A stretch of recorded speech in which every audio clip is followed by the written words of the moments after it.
For all who comes to this goofy place, welcome. What's up, everybody? Welcome back to the Goofy Scoop. It's your boy, Goofy Gray, and Jeff. What's up, Jeff? You every time that you do an intro, you're always hi, Goofy Gray and Jeff. Excited. Do you want me to not be excited?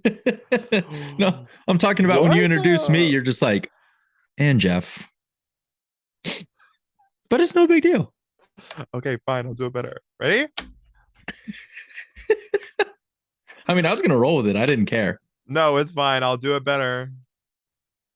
But you have to be ready. Okay, ready? Yeah. Okay. What's up, everybody? It's Goofy Gray and Jeff. Okay, no. I'm gonna use both of those. What was that? Do you want me to do like a real one? I was like yelling into my mic and getting really far. No. Getting really close to it. We're rolling with this right No, here. we are not rolling We're with definitely, this. Hey, I'm the editor and we're rolling with Absolutely this. not. I will copyright you or something. What's up, everybody? Welcome back to the Goofy Scoop. It's your boy, Gray, and Jeff. How goes it? It goes good. We're both in good mood, so I'm ready to get this kicked off because we know we're about to have some fun here on the podcast today. I'm in a poppin' mood. I'm like bang, bang, bang, ready to have some fun. So I'm really glad you are too. Did you have coffee in the afternoon as well today, Gray? No, I what's don't going drink coffee. I've never drank coffee. on?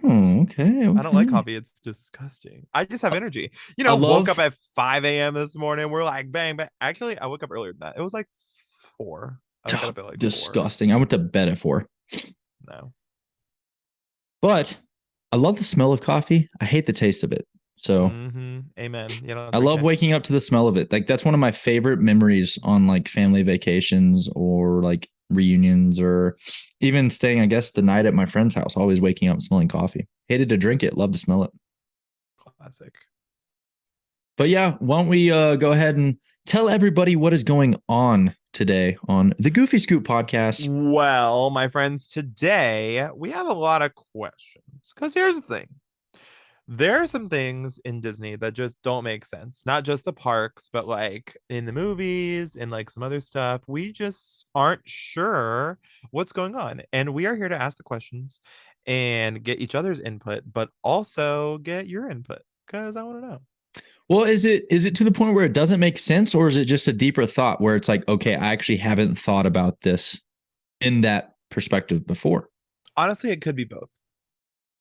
Because I guess technically, if you look at it that way, where it's like, oh, I guess that doesn't make sense because you haven't thought about it that way.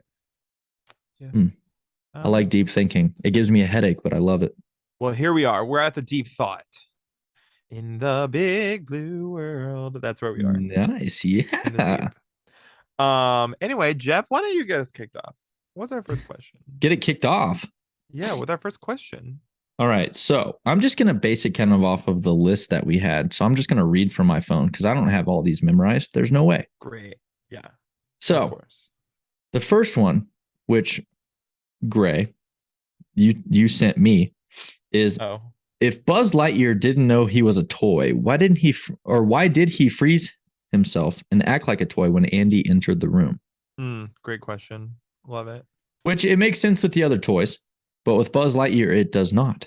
Okay, so we know Buzz. Let's start with the beginning. Buzz is a toy, but in the movie, he's like, I'm not a toy. I am the Buzz Lightyear. Yeah, he like refuses to believe that he's a toy in the first movie. Yeah. Here's my only thought to this is like, maybe it's in his animatronic toy settings. You know, like they're like, oh, humans are coming, you better fall to the ground. But the only problem with that is there are other toys who don't have anything electric inside of them and still fall to the ground, but they believe that they are toys, right? Yeah, it's interesting because I'd have to go back and watch it because it's probably been a few years since I've actually watched the whole duration of the OG Toy Story. Back from 94, 95? Something like that. One of those years. I was either 0 or 1 years old. Anyway, Don't remember exactly what is all said about him not thinking that he's a toy and how he's real and how he wants to, he needs to go back. He needs to go back to space and all this stuff. Mm-hmm. So it would make sense because especially when Sid wants to send him up into outer space on the rocket, the firework or the rocket, whatever it is, you think that Buzz would be excited, but wasn't he genuinely scared? Yeah, but he was scared because he wasn't inside the ship. He was just strapped to it. Yeah, I guess he was just straight up duct taped to the outside of it. Yeah. And like his suit can't deal with the fire that you hit when you go into space or re-entry. That is very true. But that is an interesting thought, especially when it comes to, the other toys are so willing to play toy, I guess, not play dead, but play toy. And Buzz Lightyear was too. He didn't even question it. He didn't even stay alive when Andy walked into the room for the first time. He just went with it like it was like that was what he was supposed to do. Mm-hmm. I don't know. But I'm going to go ahead and leave people with that thought for just a few more seconds. And then we're going to switch over to another thought because we're going to move along and we're going to let you think on your own time. Here we go. Ready? 3, 2, 1. Okay, next question. Okay. You had a solid 3 seconds for that. So hopefully you got your answer. Let us know. The next question is. You want me to read it out? No, I got it. Oh, sounds good. Lightning McQueen. I love this one. Is a wonderful character. But does Lightning McQueen or all the cars for that matter, do they buy car insurance or life insurance? Solid question. I wonder if there's a progressive bundle. Progressive bundle. Maybe one where you can combine both of them. Yeah. Because like would be like a fender bender be like breaking your arm? Maybe like a leg or a hip? Does it hurt? I don't know. It has to hurt because remember in the Derby, I think it was Cars 3, Cars. I don't remember how many cars they have. 3. But no, okay. In Cars 1 is the scene I'm thinking about. During the big crash at the beginning of the movie. Remember when they're towing that one car off and he's like, oh my God, it hurts so bad. So they have to feel pain. Oh, yeah. But I wonder what the equivalence is. Like, here's the thing. Auto insurance covers just the physical damage to a car, right? Yeah. For the most part, I believe. And if you get car insurance and you hurt your car too much, it's totaled. So for sure. More car. But that mean you're dead just in cars? Because no. But just because a car is totaled doesn't mean that it's not drivable. I feel like there's cars that get totaled because they're older, but they're still kind of drivable. True. But just not legally. So then in that sense, it's the cars would still be alive. But if you just total them, then you'd be murdering them. So I feel like it's got to be life insurance. So what you're saying is if these cars in Cars World or Cars Universe don't have a valid inspection, does that mean that it's just somebody not having life insurance or health insurance? Is that what you're saying here? And I got the sniffles in my nose, so I apologize because you're probably going to hear me sniffle a few more times. But that's a good question. That is a good question. No, it's an interesting thought. I feel like if you're a car, an inspection for a car is the same as a physical for a human. Because you're supposed to get an annual physical by going to the doctor, right? But getting an inspection in your car every year is the same thing if you were a car. So I mean, what would the kids might not get this, but the adults might chuckle. But I mean, what's a guy car supposed to do? Just backfire twice and just. I'm tired of you. Okay. No. You had such a worried look on your face. I was gonna keep that. Yeah, because I knew where you were going, but didn't want you to go there. So that's why I had a worried look on my face. And sorry for the parents that are probably just now answering the question. What does that mean? Okay, let's move on. I'm over that. Yeah. You don't mean to read? Anyway. Are we alternating? Hey, this is up to you. This is your podcast. No, it's our podcast. You always say it's my podcast. I think you're waiting. A world that I live in. You're waiting for like crap to hit the fan, and you're gonna be like, "Oh, it's all him. It was all him. It's not mine. He's the one that did it. Not me. Not me." Okay, 100%. So with this next question, because that was longer than 3 seconds for them to think about it. Yeah, and I guess a little off the rails with a physical joke.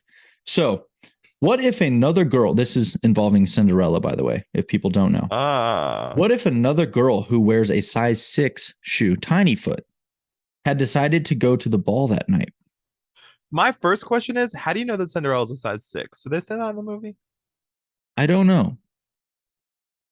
But that's just what the note said. I don't remember anyone saying, "Oh, it's a size 6." So it's definitely canon. Don't question Disney. It's canon. I'm questioning it. How do you know? My second question is, or it's not really a question anyway. This is just my thought.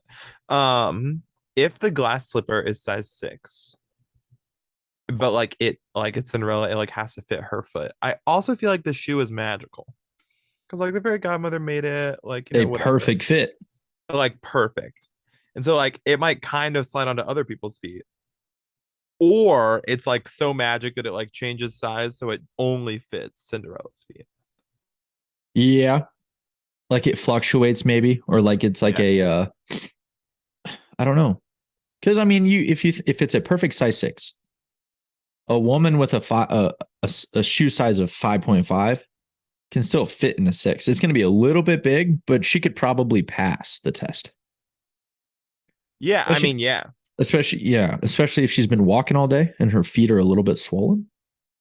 I mean, yeah. Think about that. What if you showed up to that lady's house that is a size 5.5 and she's been walking all day, doing chores all day, garden all day, and then comes inside, her feet are swollen? She's going to be a size 6. I guarantee it.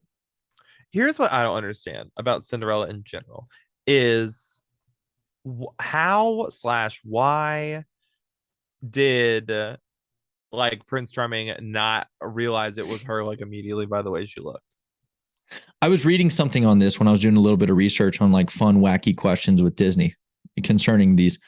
And somebody, I don't even remember what the website is. I would give them a shout out if I remembered. I'm sorry. But it was like Cinderella either had to have had a she wasn't that beautiful, or her dress was really, really revealing, and Prince Charming was just being a typical man, is what it said. And that's so wrong, but so funny at the same time. And if you think about it, if the shoe is part of the dress, but the dress was part of the magic, just like the carriage and everything else, wouldn't the shoe have disappeared anyway the next day? Yeah, it definitely should have. The shoe should have disappeared because everything else disappeared and like turned back to what it was. So the shoe 100% should. That's what doesn't make sense to me. Did the shoe not disappear because maybe it was seen by somebody else or in the possession of somebody else? So maybe it didn't have the time to change, or maybe it can only change or disappear when nobody's looking, and somebody just constantly had their hand or their vision on it, and that's why it didn't change. Flaw in it. I mean, maybe, but like you can't prove that. Like that's. They don't have a story for it is why. And like you just said, that is definitely a plot hole and definitely a flaw in the story. Because why did the glass slipper not disappear when everything else magical did? Yeah, exactly. So yeah, great question. Another thought, Gray. Another one. No, don't DJ Khaled this, please. DJ Khaled. Okay, next question. So, another deep thought. Was Scar called something else before he got the scar? We're talking about Scar from The Lion King, right? I just want to make sure. Yeah, thank you for clarifying. Yeah, fantastic. Scar from The Lion King. I mean, he's the only Scar, but there's no way you can be born with a scar. If he was born with a scar-looking birthmark or something like that, that would make sense. But it's a legit scar. So I wonder what his name was before the accident. Okay, but the only like rebuttal I have to this is in Lion Guard, the like newer kid TV show about the Lion King. Scar's son.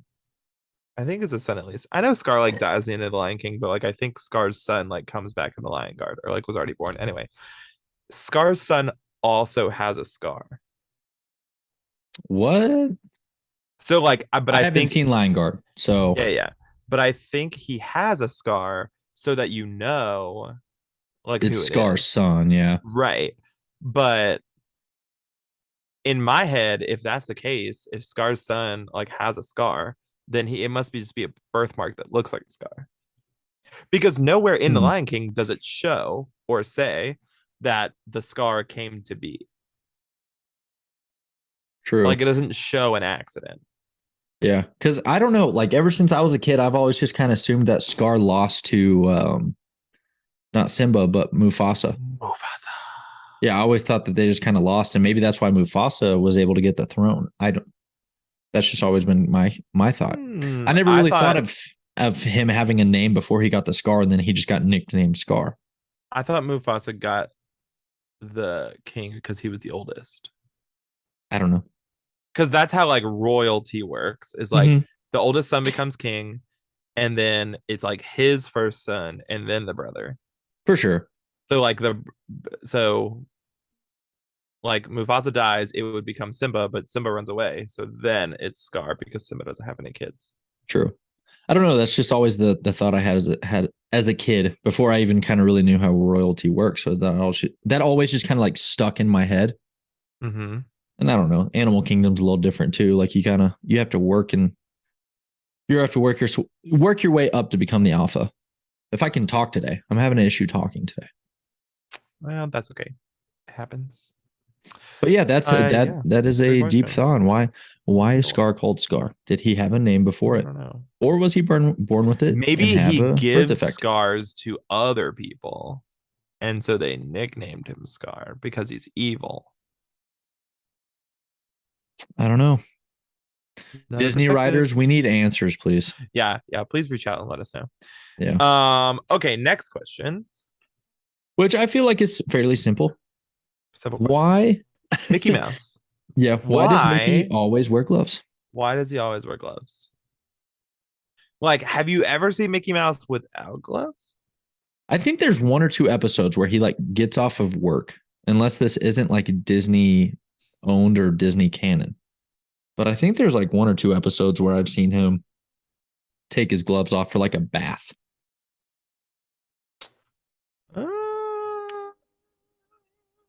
I could be wrong, but I feel like I've seen it before.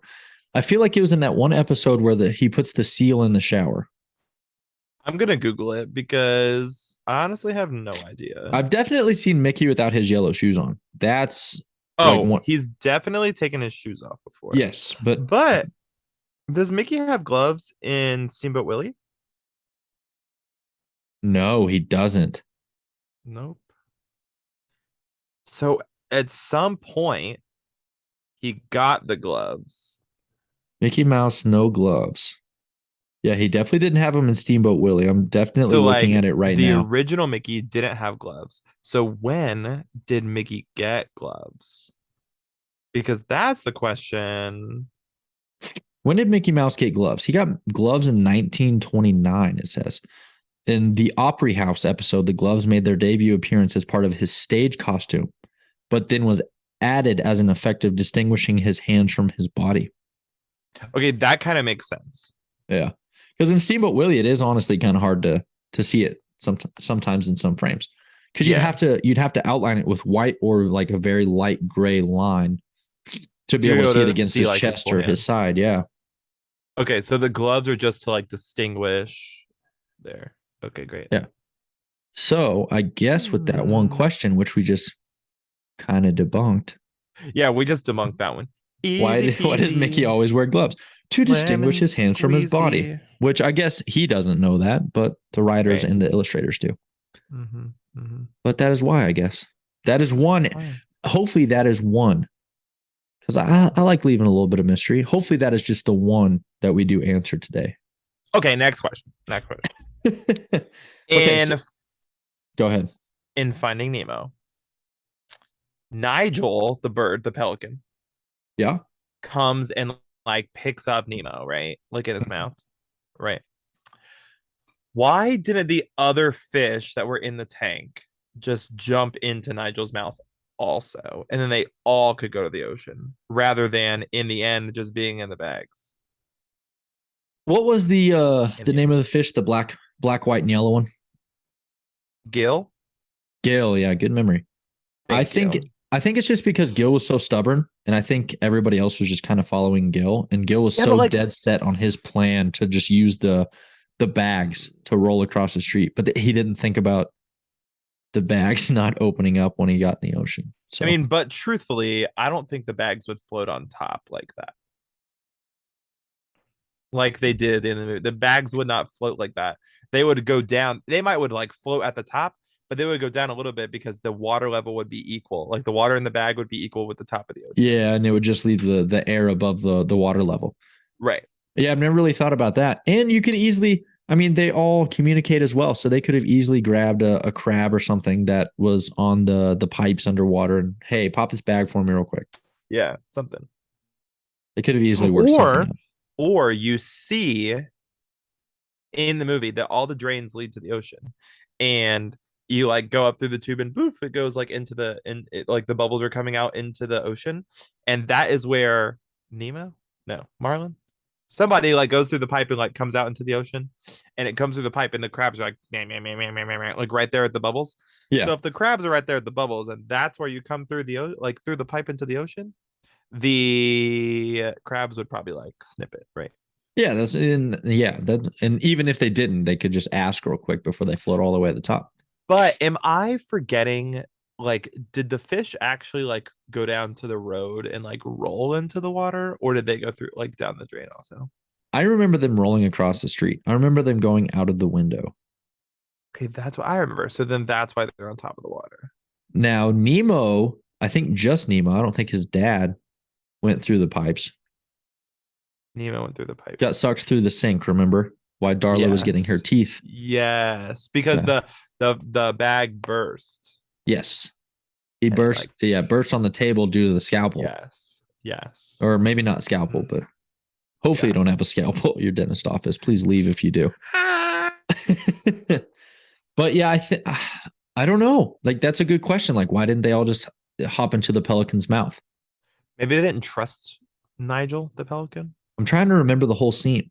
Maybe Nigel said no. Yeah, I haven't seen these movies in like a really long time. I just was like, dude, when Finding Nemo first came out, every time I found it on TV, I remember just watching it. Even my dad would put it on. I'd find him on like a Saturday putting it on while he's doing laundry or cleaning the house. Yeah. What a great dad. Yeah, but I don't know. That's a good question.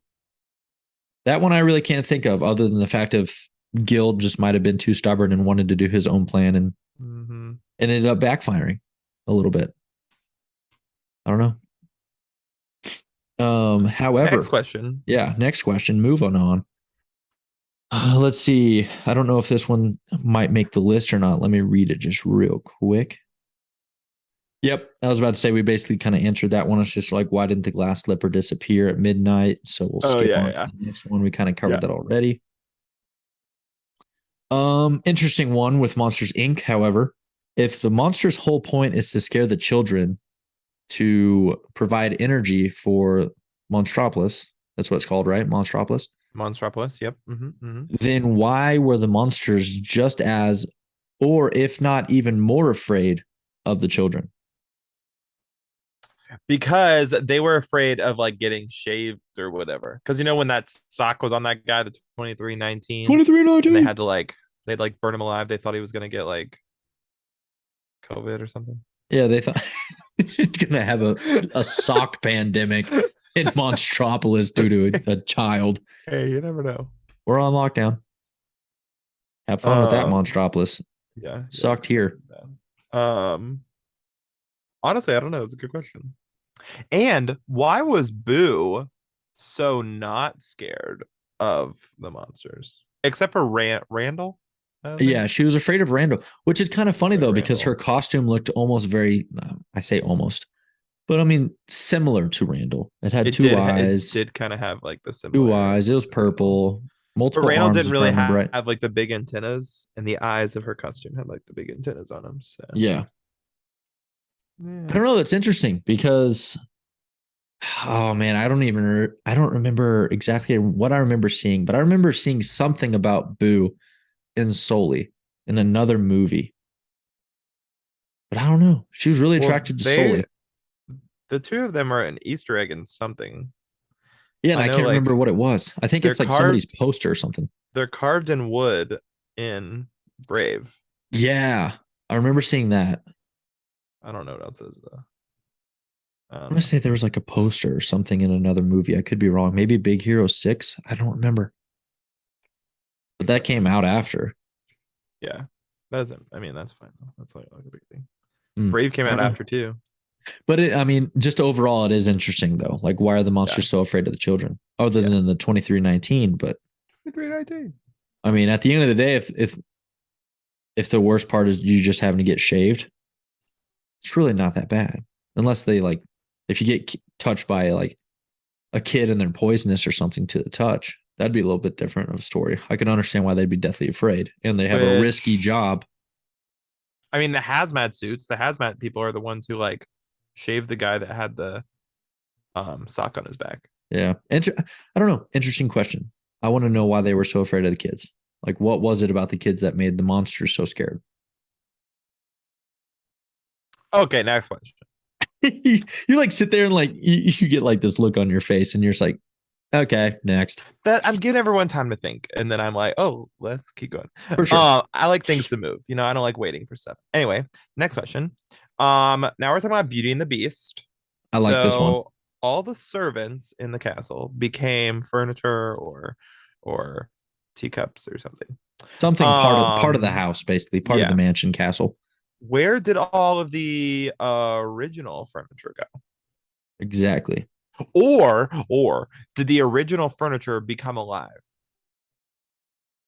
Because you know how like in Be Our Guest, like the song, like the plates and napkins and stuff are dancing, but not all of them have eyes. Yeah. Maybe only like the people have eyes, and then the other ones just came to life and like are like moving around and stuff. I could see that. I could honestly see that. But I felt like it definitely was people, probably the servants and the workers of the castle, just to help it operate, stay clean, and just a well-oiled machine.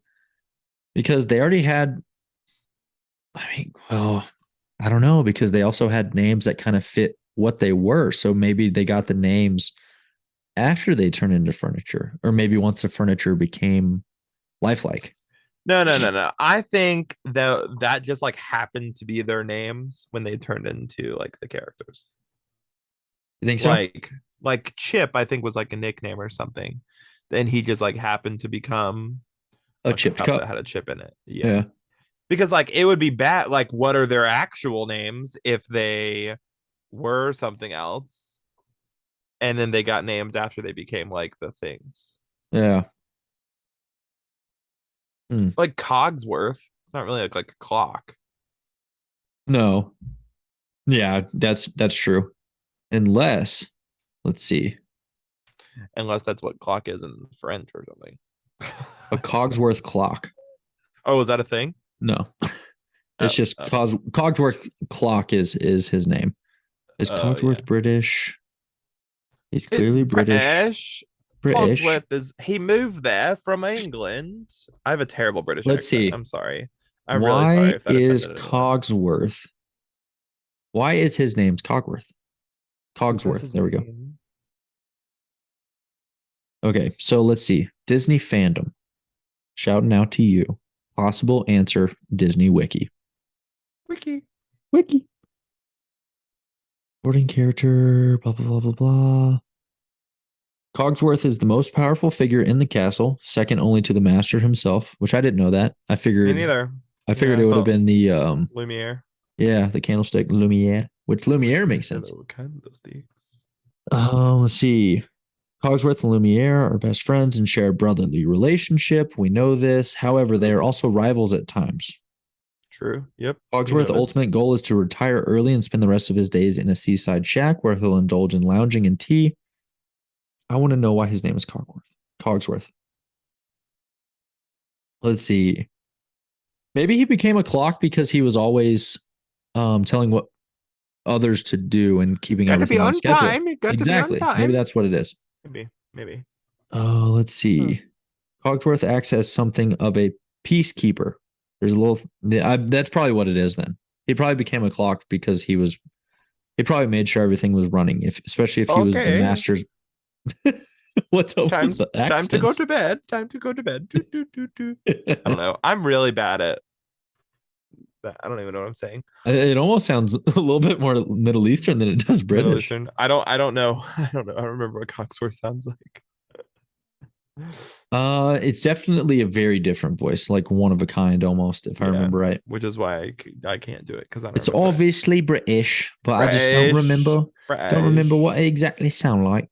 Okay, next question. I think this is the last question that we have too. By the way, no, it's not. We have plenty more questions. Do we?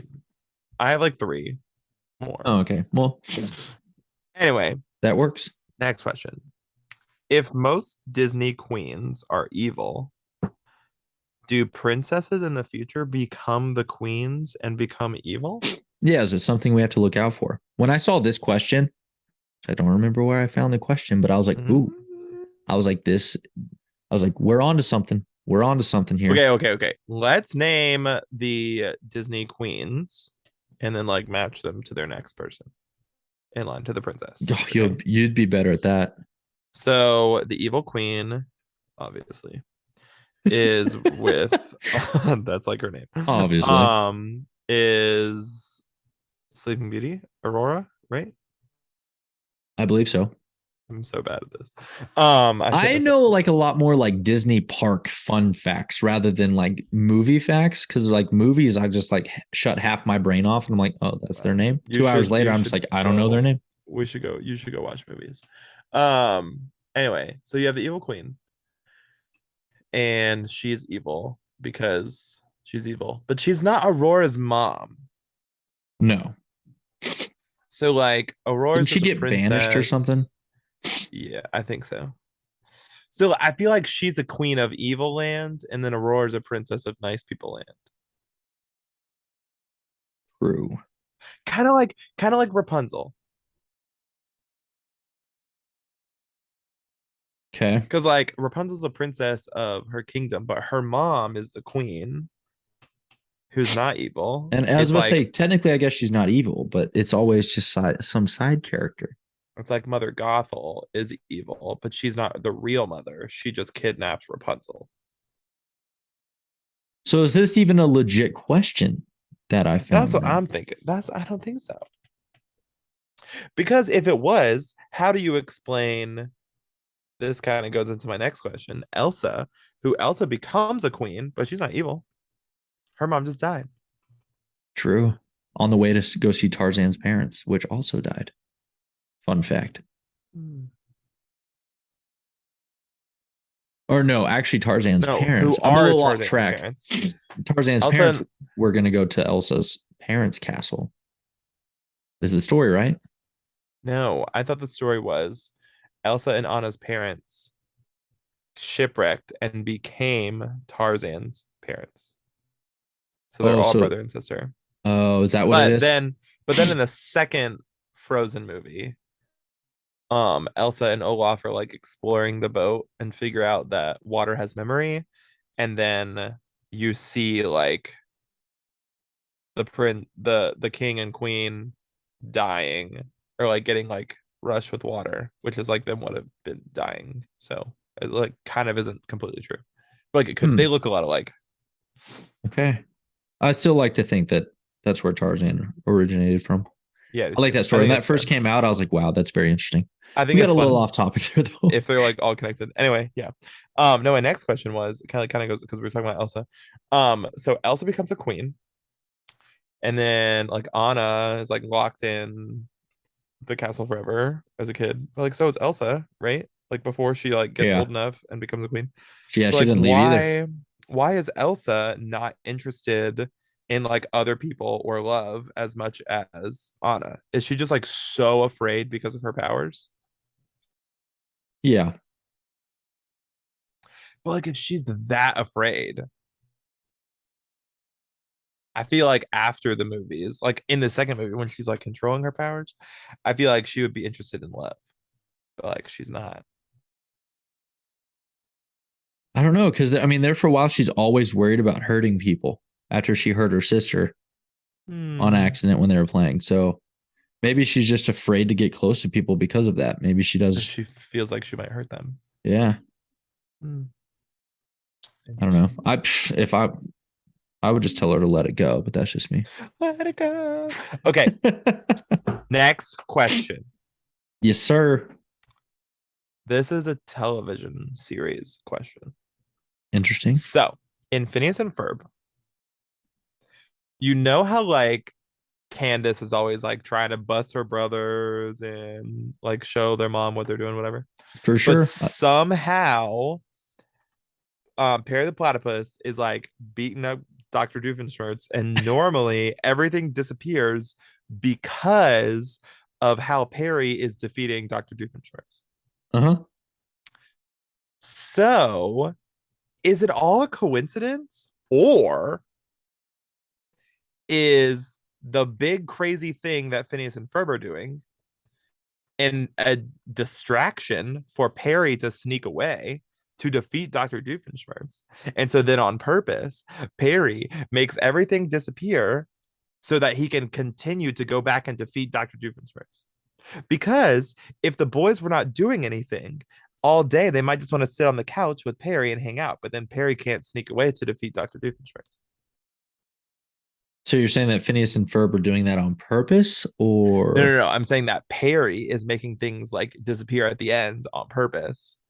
He's like taking whatever Dr. Doofenshmirtz like built and using it to get rid of whatever Phineas and Ferb did, so that they continue to do these things so they're not busted. Because if they were busted and they were, say, grounded, they might just sit on the couch all day or sit in their room all day. And then Perry would just be like sitting on the floor, but then Perry can't sneak away to defeat Dr. Doofenshmirtz. And then Dr. Doofenshmirtz would take over the tri-state area. I don't know. That's an interesting thought. So maybe Perry's just like really good at timing, and he like defeats Dr. Doofenshmirtz, and then whatever he like uses, it like gets rid of the crazy thing that the boys are doing. So then he can forever sneak away to go defeat Dr. Doofenshmirtz. Well, that's a heck of a coincidence too, every episode. See, that's what I'm saying. Every single episode. So I don't know. What if Phineas, Ferb, and Perry all teamed up and they knew what Doofenshmirtz was up to? Phineas and Ferb used their brains and their wisdom and their skill making to create something to distract everybody else with, let Perry the Platypus leave, and then in turn, Perry the Platypus takes care of business, saves the world, and then uses what they know Doofenshmirtz is making to get rid of what they made, because they're always one step ahead of Doofenshmirtz. Which that's interesting, but the only thing is Perry doesn't find out what Dr. Doofenshmirtz is doing until he sneaks away to go to the secret lair. So Phineas and Ferb have no way of knowing what's happening to build whatever it is to distract people that can be gotten rid of by the thing that Doofenshmirtz built. I need some Advil. This is starting. I don't know. I was too young when I used to watch that show to even kind of like comprehend. I'd have to go back because I didn't even really think of that show like that. I was more so just kind of like, oh, this is a good show to watch after school. Don't want to do my math it's homework good, yet. but like it's just crazy that it's a coincidence every single episode that whatever Dr. Doofenshmirtz makes just happens to get rid of whatever Phineas and Ferb build. Yeah. Which ultimately makes me think that Phineas, Ferb, and Perry the Platypus were all a team. I don't know how. But if they were all a team, then I feel like you would figure out either Phineas and Ferb speak platypus or Perry the Platypus speaks English. But in the TV show, you never see or hear Perry talking English, and you never see the boys talking platypus. And Dr. Doofenshmirtz understands Perry the Platypus, but Perry the Platypus never says anything. And normally Dr. Doofenshmirtz just makes things up that Perry the Platypus is thinking because he's like crazy and senile and talks to himself, and Perry the Platypus just like stands there. Out of all the questions today, Gray, how did you manage to go this deep on this one? You know what's funny is this question is the only one that I thought of like while we were talking. All the other ones I like planned before, but this question's the only one that I like. We were sitting here and I was like, oh, because I don't have an answer for this one. I have no idea even where to start. I mean, I guess relatively the closest answer I have is just a simple fact of all three of them were in it together. And they were one step ahead of Doofenshmirtz, or however you say his name. Okay, but if then they were one step ahead of Doofenshmirtz, does that mean that the thing like is the mom in on it also? And the mom like purposefully like, oh, I'm putting all the groceries away so I don't see the giant roller coaster in the backyard. And Candace is like, mom. And like Candace is truly the only person that doesn't know what's going on. Because poor Candace. What's the point in Candace not knowing what's going on? Unless Candace is also evil because she has a very, very close resemblance to Doofenshmirtz's daughter, Isabella. Isn't that her name? Wow. No, Isabella's the girl with the pink. What's Doofenshmirtz's daughter's name? I don't know. I don't remember. I don't know. It makes one heck of a plot the way they wrote it. So I mean, there's no point in changing it, but it does create some deep thought. It does. Because then Doofenshmirtz's daughter and Candace sing that song together. Busted. So God, you have way better memory than I do. Maybe they're both in cahoots. Well, come on, you know that song. Gonna be busted. I don't want to get dirt on you. No, I don't remember that one. I do remember Swinter though. Talk about Swinter. I remember. How do you not know? Busted is like the song out of that entire show. I don't know. I was pretty busy from elementary all the way to probably about halfway through high school, just with sports and. Dang. Yeah. Well, you need to go back and watch Phineas and Ferb because it is interesting. I got Disney Plus, so maybe I should do that after this episode. Get on it. Yeah. But that was a very deep thought question. Especially, I'm impressed that you thought about that during this episode, especially when we were having other deep thoughts. So were you even 100%? No. Locked in on these other questions? I was 100% locked in. I was just prepared for the other ones. And so if I'm prepared for something, I don't have to like truly focus. I could just like tell you about it while my brain is also thinking other things. Yeah. Dude, why do I look so red right now? Have I been red the whole time? You look normal to me. Okay. Maybe I'm just naturally red. I don't know. Anyway, honestly, I think that's a good place to end because that question was like so deep. I don't think we're going to have another one better than that. Yeah, no, yeah, that is a pretty good stopping point. And hopefully I left myself with a little bit of a deeper thought when it comes to Disney. But hopefully we left all of you guys with a deeper thought. And if you have any questions, let us know on our most recent post about this episode or on our YouTube channel as well, that you can find this podcast posted. I don't think you know a little bit more than I do when it comes to Apple Podcasts and Spotify. There's really no way to comment. That's just like or download, right? Yeah, that's it. You can't really comment, but you can tweet us or Instagram us or whatever. Yeah, spread the love, spread Goofy Scoop. Tell the world. For sure. But yeah, if you liked this episode, which I hope you did, please like and subscribe. Find us on Instagram at the Goofy Scoop. No caps, no spaces, and then find us on YouTube as well on Jeffrey French on my channel, capital J, capital F, no spaces once again. And then you can find the Goofy Scoop on the Goofy Scoop podcast. I was so close. The Goofy Scoop podcast playlist. There we go. Two words with P's. You can find us there for season 1 and season 2. Wowie. Yeah. I almost said that so smooth. So I got to go before I embarrass myself anymore. Get out of here. All right. Hope you enjoyed the episode, and we'll see you next week. Okay. See you real soon. Okay. Bye. Do that.